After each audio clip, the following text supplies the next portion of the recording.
Hey guys, so tonight's story is a little different. You can dim the lights, take a deep breath, and let your brain melt just a bit, because we're not marching through royal genealogies or watching medieval people marry their cousins. No. Tonight, we're opening a book. Or, well, a book that opens itself. Now, before you picture something straight out of a bad horror movie, relax. There's no jump scares here, no blood, no screaming. Just the quiet scratch of ink across old paper, and the faint feeling that maybe, just maybe, the paper is staring back. This is the story of the journal that writes itself, or, more accurately, the long and surprisingly bureaucratic history of people who thought books could do that. Because as it turns out, we've been trying to outsource destiny to paper for centuries. Let's start with the obvious. Humans love pretending the future is knowable. We've used chicken guts, constellations, coffee grounds, and tax records, sometimes all at once, to make the world feel a little less chaotic. And nothing embodies that impulse more perfectly than the myth of the self-writing book.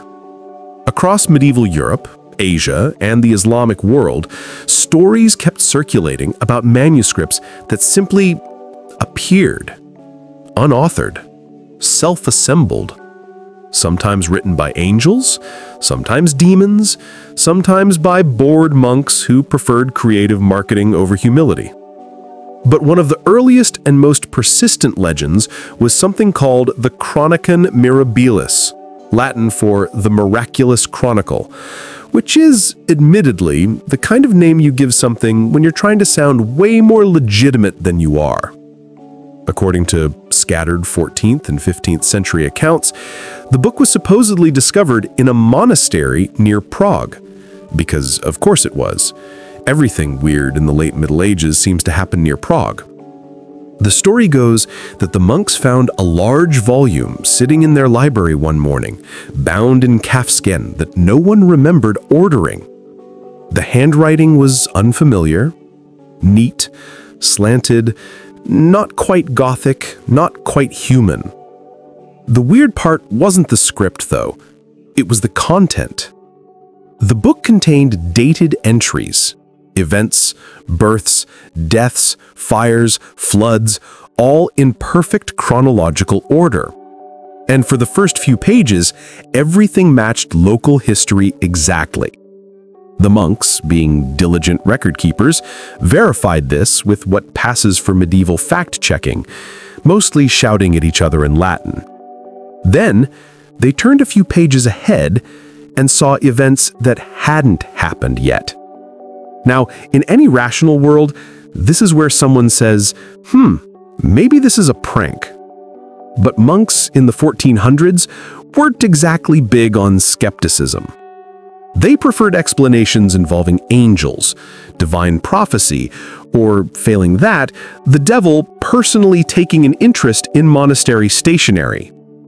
So, naturally, the book was locked away, which, if you know anything about medieval Europe, was basically the go-to solution for anything remotely confusing.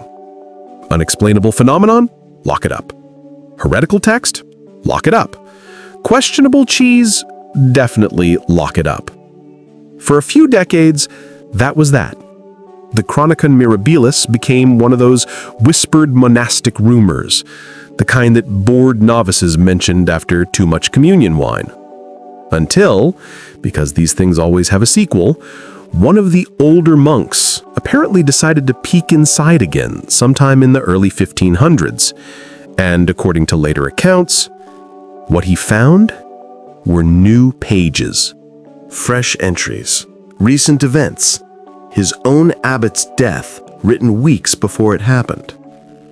Now, this is where the story drifts from monastery record to folklore, because what happened next depends on who's telling it.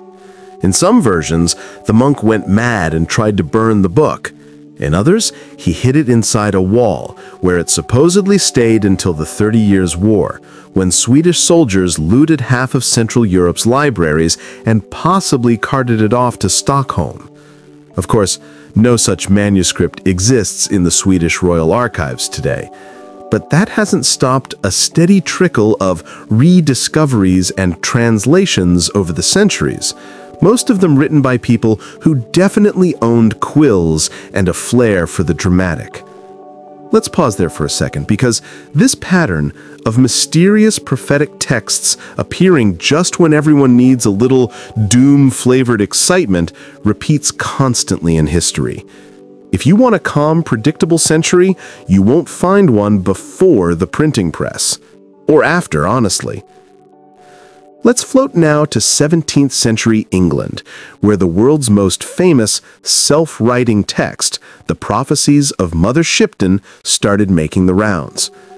Ursula Shipton was allegedly born in a cave near Knaresborough, Yorkshire, sometime around 1488. Her mother was supposedly a witch, which back then could mean anything from midwife to woman who owns a cat. Ursula herself was described as physically deformed, ugly, and socially terrifying. So naturally, centuries later, she became the perfect vessel for prophetic legend. Here's the thing, none of the actual prophecies attributed to her were written during her lifetime. The first printed collection appeared in 1641, nearly a century after her supposed death. And yet, the pamphlet claimed to include verses predicting, among other things, iron ships, the telegraph, and the Great Fire of London. It was a Victorian dream, mystery, destiny, and vague rhyming couplets that could apply to literally anything. For example, one of her prophecies reads, "Carriages without horses shall go, and accidents fill the world with woe." Now, to a 17th century mind, that was gibberish. To a 19th century one, instant automobile prophecy. The reason she matters here is because of how her legend evolved.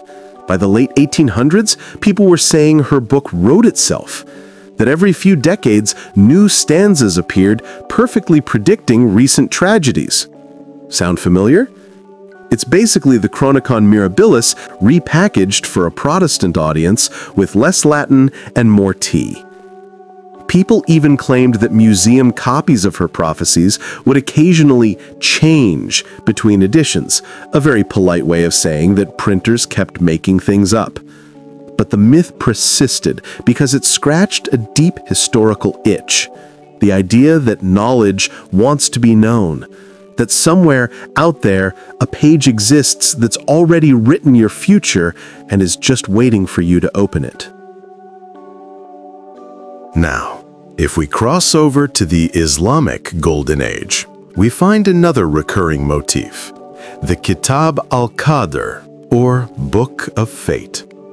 This wasn't one book so much as a recurring story found in Arabic and Persian literature, where a scribe finds a volume that records every human action written by invisible hands. The catch, anyone who tries to read their own entry immediately dies. Which, to be fair, is a pretty strong deterrent to spoilers. In these tales, the book isn't evil, it's just indifferent.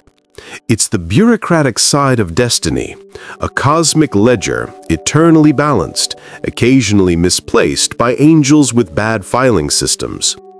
It's a strangely comforting image, isn't it? That the chaos of life is actually just a divine bookkeeping issue. That maybe the bad day you had was written down somewhere between Plague of Locusts and the Duke of Burgundy stubs his toe. That theme, fate as documentation, bleeds into European mysticism through translations in the 12th and 13th centuries. And it's probably what influenced early alchemical texts, which were often written in deliberately opaque symbols that seemed to generate meaning on their own. To the modern eye, they look like nonsense, but to a 15th century reader, they looked alive. Letters that rearranged themselves, drawings that revealed hidden faces, instructions that only made sense when you copied them by hand. It's not hard to see how the myth of a self-writing book could grow from that atmosphere. Part religious awe, part early graphic design experiment. Let's drift a few centuries forward to the 18th century, where Enlightenment thinkers were trying very hard to kill off magic with reason. And naturally, magic refused to die quietly. Around this time, stories start surfacing about a volume known as the Red Journal, allegedly discovered in a ruined abbey in northern France. It was said to contain prophecies of war and revolution, written in rust-colored ink that deepened over time, as if still drying. You can probably guess where this is going. People started linking it to the French Revolution, even though the earliest references to the Red Journal appear after 1790. In other words, the revolution happened, and then someone said, "Oh yeah, there was totally a book that saw this coming." Because, if history teaches us anything, it's that we love predicting things after they happen. The Red Journal became a literary urban legend in salons and secret societies. It fit perfectly with the 18th century fascination for automata, machines that mimicked human behavior, like clockwork musicians or writing dolls. If a doll could write, why not a book that writes itself? One Parisian pamphlet from 1803 even claimed that the journal's handwriting changed depending on who looked at it. Neat and elegant for noble readers, jagged and chaotic for commoners. Which is honestly just the most French supernatural concept imaginable, class-based calligraphy. Let's float now into the 19th century, when Romanticism gave every weird artifact a poetic afterlife. The Victorians adored haunted objects. Mirrors, portraits, clocks, all with some tragic backstory and faint moral lesson about humility. So, when an anonymous writer published The Diary of Tomorrow in 1839, people ate it up. It was supposedly the edited translation of a manuscript found in a decaying English estate. Inside were dated diary entries describing disasters, shipwrecks, fires, even the death of Queen Caroline, all recorded before they occurred. The preface claimed that new entries kept appearing in the blank pages each morning, written in a hand neither human nor heavenly. It sold out instantly, of course, and then, predictably, the author turned out to be a novelist named Thomas Keene, who later admitted he'd made the whole thing up to illustrate man's vain struggle against destiny.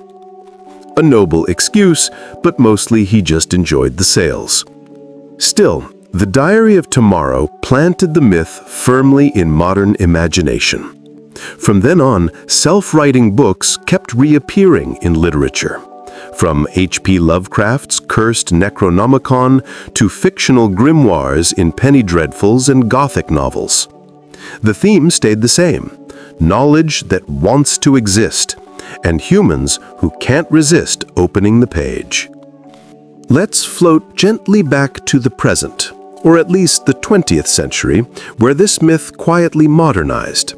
Because once typewriters and computers entered the scene, self-writing stories evolved from magical parchment to haunted machines. In the 1960s, British tabloids ran short-lived reports of ghost typewriters in old manors, letters appearing on paper rolls left overnight. Most were hoaxes, of course, but they followed the same formula: prophecy, tragedy, repetition. By the 1980s, the legend migrated to computers. There were early bulletin board posts about a file that rewrote itself with future news headlines. It was probably just creative fiction by bored students, but even now, versions of that story survive on internet forums. The idea that somewhere out there, a document updates itself before the events happen. A new kind of book, same old superstition. So, where does that leave us? Well, if we strip away the mythology, what remains is a very human impulse, the longing for order. The idea that time is not a chaotic wave, but a story already written, and all we're doing is reading our lines. Every culture has invented some form of that reassurance. The monks with their mysterious chronicle, the Victorians with their ever-filling diary, even we with our algorithms predicting what will click before we know it ourselves. Maybe not so different from a prophetic journal after all. Maybe the real self-writing book is just data, a machine that knows what we'll do next because we've already taught it everything about us. But that's a thought for another night. For now, let's close the cover gently and leave the ink to dry. Because if the stories are true, and they're probably not, the book is already writing the next chapter.